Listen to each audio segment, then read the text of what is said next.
இது மட்டும்தான் பனியன்னா Milky Mist, only Milky mist.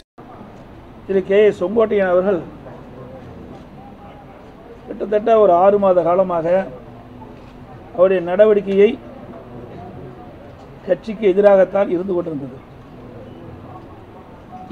முதலிலே அத்திக்கடவு அவனாசி திட்டம் ஒரு வரலாற்று சிறப்புமிக்க திட்டம். இந்த திட்டம் அந்த இருக்கின்ற விவசாயிகளுக்கு ஒரு வரப்பிரசாதமான திட்டம். பல ஆண்டுகளாக அந்த விவசாய பெருமக்கள் அத்திக்கடவு அவனாசி திட்டத்தை நிறைவேற்ற வேண்டும் என்று கோரிக்கை வைத்துக் கொண்டிருந்தார்கள். மாண்புமிகு அம்மா அவர்கள் இருக்கின்ற காலகட்டத்திலே அந்த அத்திக்கடவு அவனாசி திட்டம் நிறைவேற்றப்படும் என்ற அறிவிப்பை கொடுத்தார்கள். அம்மா மறைவுக்கு பிறகு அம்மாவுடைய அறிவிப்புக்கிணங்க நான் முதலமைச்சர் இந்த காலகட்டத்தில் அம்மாவுடைய அரசு அத்திக்கடவு அவனாசி திட்டத்தை நிறைவேற்றுவதற்கு சுமார் 1682 கோடி முழுக்க மாநில நிதியிலிருந்து ஒதுக்கப்பட்டு அந்த பணிகள் துவங்கி நடைபெற்று அந்த நடைபெற்றுக் கொண்டிருக்கின்ற வேளையில் சுமார் 85% பணிகள் நிறைவு பெற்றது. எஞ்சிய 15 பணிகள் ஆட்சி மாற்றத்தின் காரணமாக திராவிட முன்னேற்ற கழகம் ஆட்சிக்கு வந்த பிறகு கிட்டத்தட்ட 3 ஆண்டு காலமாக அதை ஆமை வேகத்தில் அந்த பணி நடைபெற்று முடிந்து பிறகு அதை திறந்தார்கள்.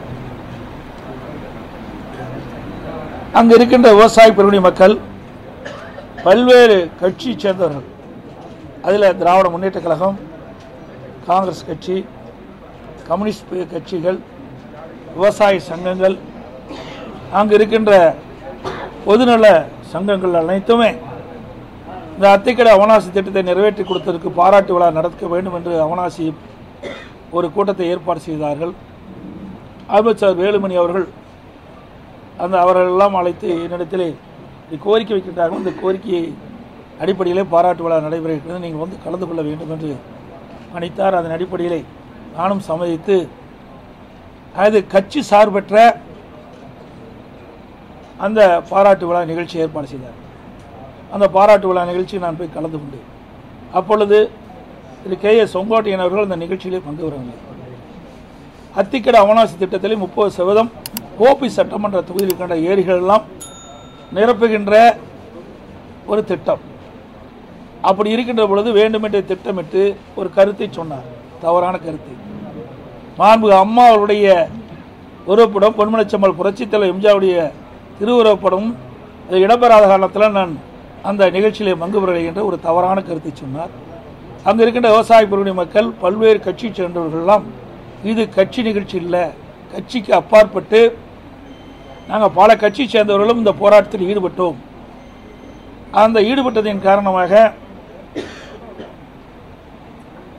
என் பெயரை சொல்லி அவர் முதலமைச்சர் இருந்த காலகட்டத்தில் இந்த திட்டத்தை கொண்டு வந்து நிறைவேற்றியிருக்கிறார், அதற்கு நாங்கள் பாராட்டு விழா நடத்தியிருக்கின்றோம், நீங்கள் வந்து கலந்து கொள்ளுகின்றோம். அவர்களும் மீண்டும் கோரிக்கை வைத்தார்கள், அதையெல்லாம் நிராகரித்தார். என்ன அவருடைய கருத்து? இங்கே அந்த நிகழ்ச்சியிலே மாண்புமிகு அம்மாவுடைய படமும் பொன்மனச்செம்மல் புரட்சித் தலைவர் எம்ஜிஆர் படம் இடம்பெறவில்லை என்பதுதான், அதுக்காக வரவில்லை என்றார். அதே வேளையில் செங்கோட்டையன் அவர்கள் ஒரு சைக்கிள் துவக்கு நிகழ்ச்சி அவருடைய தொகுதியில் ஒரு சைக்கிள், அதாவது விலையில்லா சைக்கிள் மாணவர்களுக்கு கொடுக்கின்ற நிகழ்ச்சி, அந்த நிகழ்ச்சியில் கலந்துக்கிட்டார். எங்கே அம்மா படம் இருக்குது, திரு கருணாநிதி படம், திரு ஸ்டாலின் படம் தான் இருக்குது. அப்போவே பிடிஎம் வேலையை ஆரம்பிச்சிட்டார். இது பாருங்க, இது சைக்கிள் கொடுக்குற அந்த குழந்தைகள் அமர்ந்திருக்கின்ற காட்சி, அதில் படம், இதில் திரு கருணாநிதி அவர்கள் படமும் திரு ஸ்டாலின் படம் தான் இருக்குது. அம்மா படமும் தலைவர் படமும் எங்கே இருக்கின்றது? அப்பொழுதிருந்தே திட்டத்தை வகுக்க ஆரம்பித்து விட்டார். ஏதாவது ஒரு காரணத்தை சொல்லி அந்த கூட்டத்தில் கலந்து இருப்பதற்காக அந்த காரணத்தை சொன்னார். ஆனால் உண்மை வெளிவந்து விட்டது. இப்படிப்பட்டவர் தான் திரு செங்கோட்டையன் அவர்கள். பிறகு இணைப்பு பற்றி பேசும் சொன்னார். இது அடிப்படை உறுப்பிலிருந்து நீக்கப்பட்டவர்கள், பிரிந்து சென்றவர்கள் அல்ல. அதில் நன்றாக எடுத்துக்கொள்ள வேண்டும். பிரிந்து சென்றவர்கள் அல்ல, இது அடிப்படை உறுப்பிலிருந்து நீக்கப்பட்டவர்கள். இதுக்கு சிறப்பு தீர்மானம் நிறைவேற்றப்பட்டது.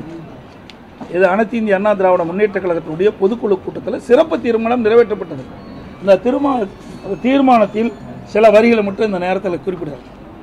கழக பொருளாளர் திரு ஓ பன்னீர்செல்வம் அவர்களின் கட்சி விரோத செயலுக்கு இந்த பொதுக்குழு கடும் கண்டனத்தை தெரிவித்துக் கொள்கிறது. கழகத்தின் நன்மையை கருதி கழக சட்டத்திட்ட விதி 35 படி திரு ஓ பன்னீர்செல்வம் அவர்களை உடனடியாக கழக பொருளாளர் பொறுப்பு, கழக அடிப்படை உறுப்பினர் உள்ளிட்ட அனைத்து பொறுப்புகளில் இருந்தும் நீக்கி வைப்பதோடு இன்று முதல் கழக உடன்பிறப்புகள் யாரும் திரு ஓ பன்னீர்செல்வம் அவர்களுடன் எவ்வித தொடர்பும் வைத்துக் கொள்ளக்கூடாது என்று இந்த பொதுக்குழுவில் தீர்மானிக்கப்படுகிறது. அதுக்கு பிறகு கடைசியாக இன்னொரு 3-4 பேர்த்து எடுக்கிறாங்க. அதில் கடைசியாக கொடுக்கிற பேராவில் கழக அடிப்படை உறுப்பினர் உள்ளிட்ட அனைத்து பொறுப்புகளில் இருந்தும் நீக்கி வைப்பதோடு இன்று முதல் கழக உடன்பிறப்புகள் யாரும் மேற்கொண்டவர்களுடன் எவ்வித தொடர்பும் வைத்துக் கொள்ளக்கூடாது என்றும் இந்த பொதுக்குழுவில் தீர்மானம் நிறைவேற்றப்பட்டது. இது நான் சொல்லல, அனைத்து இந்திய அண்ணா திராவிட முன்னேற்ற கழகத்துடைய பொதுக்குழு தீர்மானம் நிறைவேற்றப்பட்டு அறிவிக்கப்பட்டிருக்கின்றது. கிட்டத்தட்ட 2500க்கும் மேற்பட்ட பொதுக்குழு உறுப்பினர்கள் ஒன்று கூடி ஏகமனதாக நிறைவேற்றப்பட்ட தீர்மானம். அதற்கு எதிராக செயல்பட்டா தலைமை என்ன முடிவு எடுக்கும் தெரியும். அவருக்கு தெரியும், தெரியாதவரா? 53 ஆண்டு காலம் கட்சியில் இருக்குன்னு பேட்டி கொடுக்குறாரு, பல முறை சட்டமன்ற உறுப்பினர் வந்திருக்காரு, அமைச்சராக இருந்திருக்கிறாரு, தலைமையில் பொறுப்பு வச்சிருக்காரு. அப்படிப்பட்டவருக்கு எதுவும் தெரியாது கிடையாது. ஒரு பொதுக்குழு எடுக்கின்ற முடிவு இறுதியான முடிவு. அந்த பொதுக்குழு எடுக்கின்ற முடிவுக்கு கட்டுப்பட்டு தான் அனைவரும் செயல்பட வேண்டும். அந்த அடிப்படையில் தான் இன்றைய தினம் பொதுக்குழு எடுக்கப்பட்ட முடிவின்படி அடிப்படை உறுப்பினரிலிருந்து நீக்கப்பட்டவரோடு இணைந்து செயல்படுவோம் என்று அறிவித்தால் தலைமை இன்றைக்கு நடவடிக்கை எடுக்கப்பட்டது. இது ஏதோ நான் எடுத்த நடவடிக்கை மாதிரி எண்ணக்கூடாது. இது மூத்த தலைவரோடு கலந்து பேசி சட்டத்திட்ட விதிகளின்படி தான் இந்த நடவடிக்கை எடுக்கப்பட்டது என்பதை தெரிவித்துக் கொள்கிறேன். அதோட எப்பொழுது பார்த்தாலும் நான் அம்மா விசுவாசி அப்படின்னு சொல்கிறார். அம்மா விசுவாசியாக இருந்தால் ஏன் அமைச்சராக இருக்கும்போது அமைச்சரை பதவியிலிருந்து விடுவிக்கிறாங்க? அம்மா அமைச்சர் இருக்கும்போது விடுவிச்சிட்டாங்க. நான் அமைச்சராக முதலமைச்சர் ஆகும்போது தான் என்னுடைய அமைச்சரவையில் இடம் கொடுத்தேன். நாங்கள் எழுதி கொடுத்து கையெழுத்து போட்ட பிறகு தான் கவர்னர் அதை அனுபவித்து அவரில் அந்த அமைச்சர் வாய்ப்பு கிடைக்கப்பட்டது. அதோட மாவட்ட செயலாளராகவோ அம்மா இருக்கும்போதே எடுத்துட்டாங்க. பிறகு நாங்கள் இருக்கின்ற பொழுது தான் பொறுப்பு இருக்கும்போது அவருக்கு அந்த பதவி கொடுத்தோம். அதோட இப்படி அவர் உண்மைக்கு மாறான செய்தி இன்றைக்கு தொலைக்காட்சி வாயிலாக வெளிப்படுத்தியிருக்கிறார். இன்னொன்னு சொல்றாரு, இது ஏற்கனவே அறிவிக்கப்பட்டது உண்டு. டிடிவி தினகரன் நீங்க பார்த்தீங்கன்னா 10 ஆண்டுக்கு முன்பாகவே அம்மா இதை வெளியிட்டிருக்கிறாங்க. அதாவது 19/12/2011 அன்று அடிப்படை உறுப்பிலிருந்து நீக்கப்பட்டது.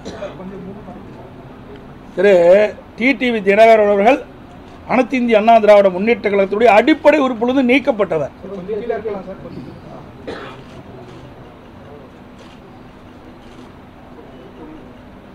அம்மா இறக்கின்ற வரை 10 ஆண்டு காலம் இவர் சென்னைக்கு வரல.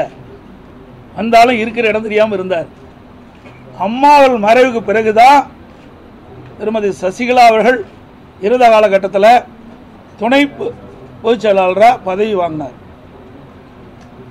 அப்போ கூட கட்சியில் இணைஞ்சு வாங்கல, அப்படியே டைரக்டாக கொடுத்துட்டாங்க. எனக்கு அதையே கொடுத்துட்டாங்க. அம்மா நீக்கப்பட்ட ஒருவருக்கு பதவி கொடுத்தாங்க. இவர் அப்பொழுதே அம்மா இருக்கின்ற பொழுதே கட்சி விரோத செயலில் ஈடுபட்ட காரணத்தினால்தான் அனைத்து இந்திய அண்ணா திராவிட முன்னேற்ற கழகத்திலிருந்து இதயம் புரட்சி தலைவி அம்மா அவர்கள் ஒழுங்கு நடவடிக்கை எடுத்து அனைத்து இந்திய அண்ணா திராவிட முன்னேற்ற கழக அடிப்படை உறுப்பிலிருந்து நீக்கப்பட்டவர் டிடிவி தினகரன் அவர்கள். அம்மா அறிவிப்பு நம்ம பாருங்க, இதில் கிட்டத்தட்ட தலைமை கழகம் அறிவிச்சிருக்குது. இதில் தெளிவாக வந்திருக்குது.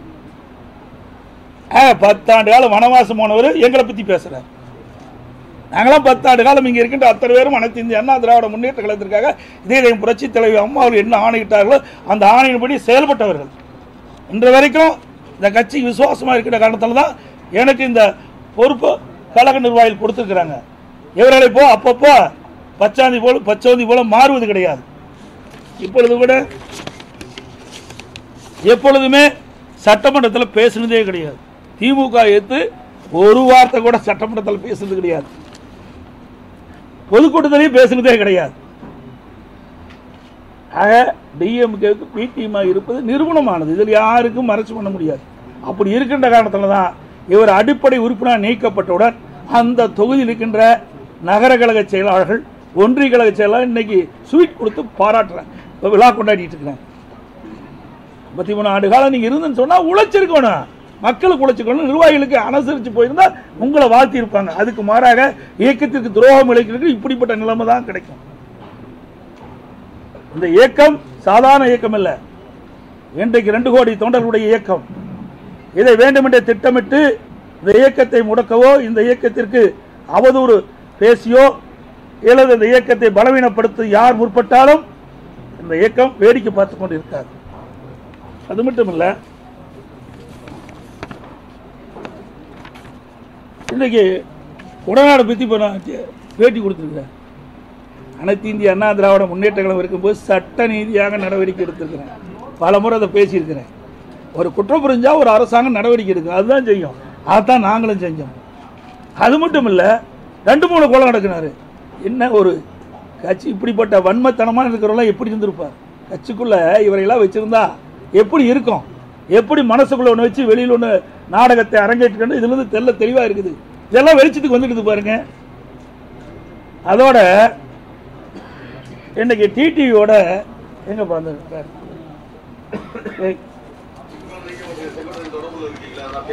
தொடர்பு என்ன? அவருக்கு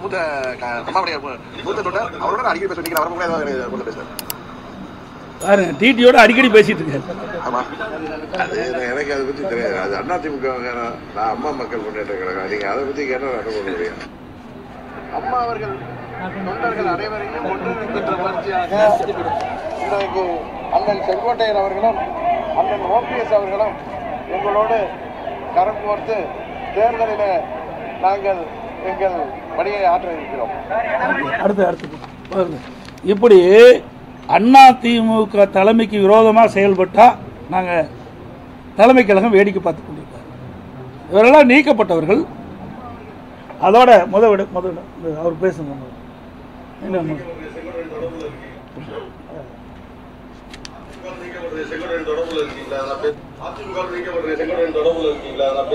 தொடர்பு என்ன? அவர் மூத்த அம்மாவுடைய மூத்த தொண்டர். அவரோட நான் அடிக்கடி பேசுவேன். இன்னைக்கு நான் வரப்ப கூட ஏதோ போன்ல பேசுறாரு. பாத்தீங்களா? இப்படிப்பட்டவர்களை எப்படி இந்த இயக்கம் விசுவாசமா இருக்குன்னு சொல்ல முடியும்? இப்படி துராக செயலாம் இப்படி இருக்குது.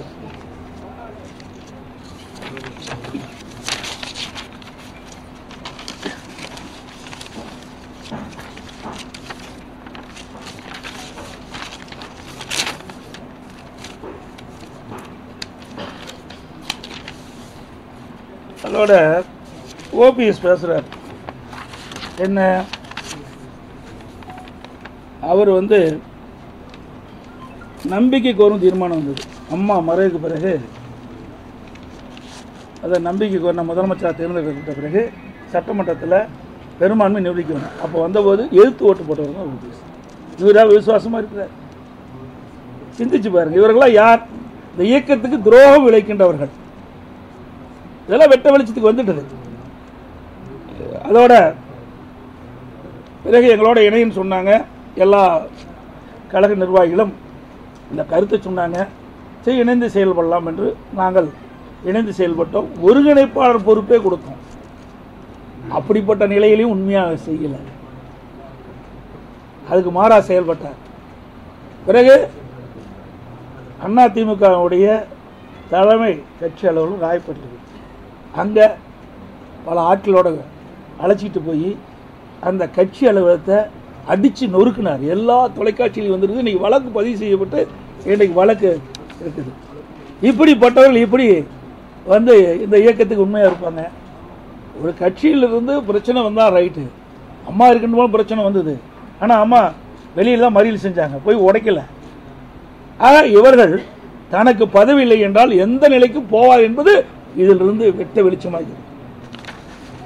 அதோட அண்மையில் திரு ஓபிஎஸ் அவர்களும் அவருடைய மகன் முன்னாள் எம்பி அவர்களும் இன்னைக்கு திரு ஸ்டாலின் அவர்களை சந்தித்து ஊக்குவித்து கொடுத்து பேசுகிறாங்க. எல்லா தொலைக்காட்சியிலும் இருக்கு. அம்மா இருந்தால் இப்படி செயல்பாட்டில் இடங்குவாங்களா? அதோட இப்போ ஒரு 4 நாளைக்கு முந்தி திமுக ஆட்சிக்கு வாய்ப்பு இருக்குன்னு சொல்லுவாங்க. இவர்களெல்லாம் இணைக்க வேண்டும் என்று சொன்னால் எப்படி இணைக்க முடியும்?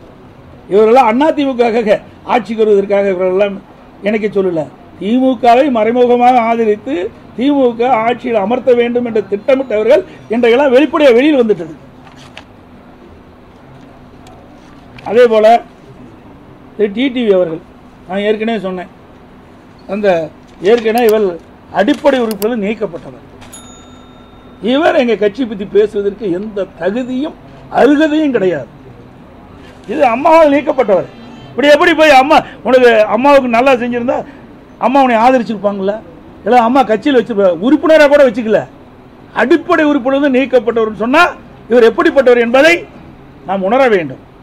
இன்னைக்கு அத்தனை இவர்களெல்லாம் ஒன்றாக சேர்ந்து 2026 சட்டமன்ற தேர்தலில் திராவிட முன்னேற்ற கழகத்துக்கு பிடிமா செயல்படுவதற்கு தான் இந்த திட்டம், வேற எதுவுமே கிடையாது. அதோட அதிமுக ஆட்சி இருக்கின்றது. அம்மா அவர்கள் ரத்தம் சிந்தி ஆட்சி அமைச்சு கொடுத்தாங்க 2016. அந்த ஆட்சி கவிழ்ப்பதற்கு 18 எம்எல்ஏக்களை இன்றைக்கு கட்சியிலிருந்து அதை வெளியேறி அழைத்திட்டு போன இந்த டிடிவி. இவர் எப்படி இந்த இயக்கத்துக்கு விசுவாசமாக இருப்பார்?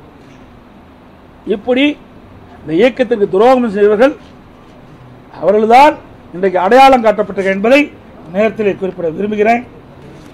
ஓபிஎஸ் இன்னைக்கு வந்து சொல்றாரு திருமதி சசிகலா அம்மா அவர்களை பற்றி. அவர் ட்விட்டரில் போட்ட, அதாவது வலைதளத்தில் அப்பொழுது அறிவித்த செய்தி, இவரெல்லாம் எப்படிப்பட்டவர் என்பது நாட்டு மக்கள் அறிந்து கொள்ள வேண்டும். ஊடகத்தின் மூலமாக, பத்திரிகையின் மூலமாக 13 பிப்ரவரி 17 அம்மா அவர்கள் மருத்துவமனையில் இருந்தபோது சசிகலா பேசாதது ஏன்? அப்பொழுது யாரு? ஓபிஎஸ். பிப்ரவரி 14 2017 குற்றவாளி சசிகலா தப்பியது தமிழகம். குற்றவாளி சசிகலா தப்பியது தமிழகம் செய்தி. அதோடு அன்றைய தினமே 14 பிப்ரவரி 17 சசிகலா உள்ளிட்ட 3 உடனடியாக சரணடைய உத்தரவு. அப்புறம் மார்ச் 3 2017 உயிருடன் இருக்கும் வரை சசிகலா உறவினர்கள் கட்சியில் அனுமதிக்க மாட்டேன் என மாண்பு அம்மாள் கூறினார். இவர்கள் தான் ஒட்டுக்க சேர்ந்திருக்கிறாங்க. இப்படி சந்தர்ப்ப சூழ்நிலைக்கு தக்கவாறு தங்களை மாற்றிக்கொள்வதுதான் இவர்கள். இந்த இயக்கத்திற்கு விசுவாசமாக இருந்ததும் கிடையாது, அவர்களுக்குள் விசுவாசமாக இருந்ததும் கிடையாது. இப்படிப்பட்ட துரோக செயலில் ஈடுபட்டவர்கள் தான் இன்றைக்கு கட்சியிலிருந்து வெளியேற்றப்பட்டிருக்க என்பதை தெரிவித்துக் கொள்கிறேன். 2 முறை அரிய வாய்ப்பு கிடைக்கும். இந்த கட்சி கட்டுக்கோப்போடு இருக்கணும் அப்படின்றதுக்காக தான் அந்த வாய்ப்புகள் எல்லாம் நான் விட்டு கொடுத்தேன். எப்போ 2 முறை வந்தது? அம்மாவே பதவி பொறிச்சிட்டாங்களே. அம்மாவே 2015 நினைக்கிறேன். அவர் 14லயே அவரை வைத்த அந்த அமைச்சர் பதவியை விடுவிச்சுட்டாங்களே. நாங்கள் 21 வந்த பிறகு நாங்களும் அவர் இருந்தார் இருக்கும்போது தானே உங்களுக்கு கையெழுத்து போட்டு கொடுத்தோம். அம்மா இருந்தால் அதுவும் கொடுத்துருக்க மாட்டாங்க, எம்எல்ஏ பதவியே கொடுத்துருக்க மாட்டாங்களே. இறப்புக்கு பிறகு சார் கூவத்தூர்ல அவருக்கு தான் ஃபர்ஸ்ட் வாய்ப்பு. எங்க வாய்ப்பு கிடைச்சிருந்தா? இப்போ இவருடைய எண்ணங்கள்லாம் எப்படி இருக்குன்னு உங்களுக்கு நல்லா தெரியும். எனக்கு எம்எல்ஏ தான் தேர்ந்தெடுக்கணும். எந்த எம்எல்ஏ தேர்ந்தெடுத்தாங்க? இவரோட எத்தனை பேர் வெளியே போயிருக்கிறாங்க சொல்லுங்க. எங்களோட எத்தனை பேர் இருக்கிறாங்க? ஆக அத்தனையும் ஒரு பொய் செய்திகள். இவர் மாய உலகத்தை மக்களை உருவாக்கி அந்த பகுதியில் ஒரு சிற்றரசு போல நடந்துகிட்டு இருந்தார். இன்றைக்கு அந்த பகுதி மக்களுக்கு விடிவு காலம் பிறந்திருக்குது, சுதந்திரம் பெற்றிருக்குது. அதனால தான் அங்கே இருக்கிற நகர செயலாளர், ஒன்றிய செயலாளர்லாம் இன்னைக்கு இனிப்பு வழங்கிட்டு இருக்காருன்னா அவருடைய செயல்பாடு எப்படின்னு பாருங்க. சார், உங்களை தற்காலிக பொதுச் செயலாளர்னு சொல்றாரு. நீங்க எடுத்த நடவடிக்கை ஏற்கனவே இது 6 பேர் 7 பேர் இதில் போட்டு இருக்கிறாங்க. அதனால இவர் தற்காலிக பொதுச் செயலாளர் தான், சட்ட ரீதியாக சந்திப்பேன் அப்படிங்கிறார். ஊடகத்துக்கும் பத்திரிக்கையும் தெரியாதா? நீங்க கேள்வி கேட்குறீங்களே. ஊடகத்துக்கும் பத்திரிக்கையும் தெரியுமா தெரியாது? தெரியுமா தெரியாது? அது வேண்டாங்க.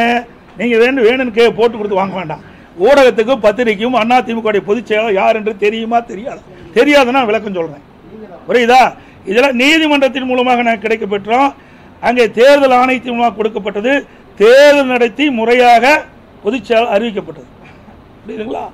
அவருக்கு ஏதாவது சொல்ல வேணும், அதுக்காக சொல்கிறாரு. அந்த கேள்வி நீங்கள் கேட்க வேண்டாம். உங்களுக்கு பத்திரிக்கை ஊடகத்துக்கு அத்தனை பேருக்கு தெரியும் எத்தனை ஆண்டு காலம் இந்த கட்சியில் வழக்கு நடந்திருக்குது. உச்சநீதிமன்ற வழக்கு எப்படி, உயர்நீதிமன்ற வழக்கு எப்படி, உயர்நீதிமன்ற பெஞ்ச் எப்படி, தேர்தல் ஆணையம் எப்படி, தேர்தல் ஆணையம் அங்கீகரித்து எல்லாமே தெரியும். ஒரு தேர்தலும் நடந்து முடிஞ்சிட்டு, 2024 தேர்தலும் நடந்து முடிந்து விட்டது. தீர்மானத்துக்கு கையெழுத்திட்டாங்க. அதே போன்று கட்சி அலுவலகத்துல போய் தரகுறவா நடந்த தாக்குதல் நடத்தினாங்க. இப்படிப்பட்டவர்களை மீண்டும் கட்சிக்குள்ள சேர்க்கணுங்கிற செங்கோட்டையனோட முடிவு வந்து எதை நோக்கி சார் இருக்கு? குறிப்பா கட்சியை வழிபடுத்தணும் இருக்கா? உங்களுடைய வளர்ச்சி பிடிக்கலையா? பிடிஎம் சார் அவெல்லாம் திமுக கூட சரணடைஞ்சிட்டாங்க. கிட்டத்தட்ட ஓராண்டுக்கு முந்தைய கிட்டத்தட்ட 20 நிமிடம் தலைமை கழகத்தில் திரு ஸ்டாலினோட சந்திச்சு திரு செங்கோட்டையன் பேசியிருக்காரு. ஆமா, நிரூபி. எப்படி ஏடிஎம்னு நிரூபி? நான் சட்டமன்றத்தில் இப்படி பேசிட்டு இருக்கிறேன். அவர் எங்கேயாவது திமுக பத்தி குறை சொல்லி பேசியிருக்காரா? சொல்லுங்க பார்க்கலாம். சட்டமன்றத்தில் நாங்கள் பிரதான எதிர்க்கட்சி என்ற முறையில் தெளிவாக நாங்கள் பேசணும்.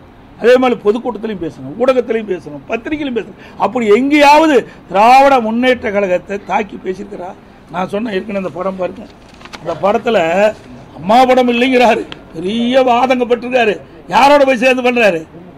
இதாங்க பிடிஎம்ங்கிறது. இதுக்கு மேல என்ன விளக்க வேணும்? அம்மா படம் இருக்குதா? தலைவர் படம் இருக்குதா? அப்ப யாரோட இணைந்து பணியாற்றி கொண்டு இருக்கிறான் என்று ஊடக நபர்களும் பத்திரிகைகளும் தெளிவா தெரியும்.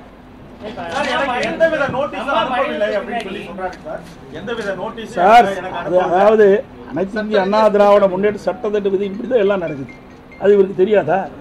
இவர் எத்தனை பேருக்கு நீக்கிறதுக்கு எழுதி கொடுத்து நீக்கணும் சார்? அதெல்லாம் வேண்டாம். இல்ல, அது மட்டும் இல்ல, இன்னொன்னு, இப்போ நான் டிவியில் ஒரு பேட்டி கொடுக்கும்போது பார்த்தேன். கெடு விதிக்கலன்னு சொன்னாரு. செல்போனை கூட இதற்கு ஒரு காலக்கெடு வைத்திருக்கிறேன்.